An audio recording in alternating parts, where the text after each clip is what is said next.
അടച്ചോനെ ആ ഇബിലീസ് കുടിച്ച മക്കള് വരുന്നുണ്ടല്ലോ എവിടെ കാണാം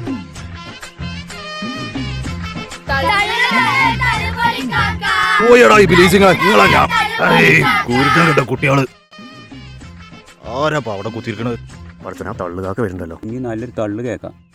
എന്താ അമുക്കാളെ ഇവിടെ ഇരിക്കണു? ഒന്നുമില്ല കാക്ക, ഞങ്ങൾ ഈ നരകത്തിന്റെയും സ്വർഗത്തിന്റെയും കഥ പറഞ്ഞു കൊടുക്കുകയാണ്. ആ അതിനെ കുറിച്ച് പറഞ്ഞപ്പോഴാച്ച അതിനെ കുറിച്ച് രണ്ട് വർത്താനങ്ങളോട് പറയാണ്ട്. ഉടങ്ങി കാക്കാന്റെ തള്ളു.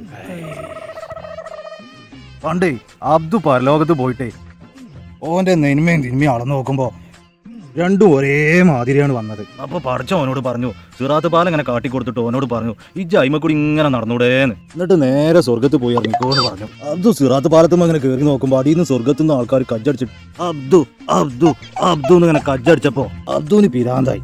പിരാന്തടിച്ച അബ്ദു തിരിഞ്ഞു നിന്നിട്ട് പറഞ്ഞു ഉണ്ടാതിരിക്കണ നാടിന്റെ മക്കളേന്ന് പറഞ്ഞു. അപ്പൊ ഓന്റെ തിന്മ ഒരു പൊടിയാണ് കൂടി ഉല്ലാസം ഇങ്ങനെ ചെരിഞ്ഞു. ഇതാ നടക്കണം അബ്ദു നരകത്തൊക്കെ.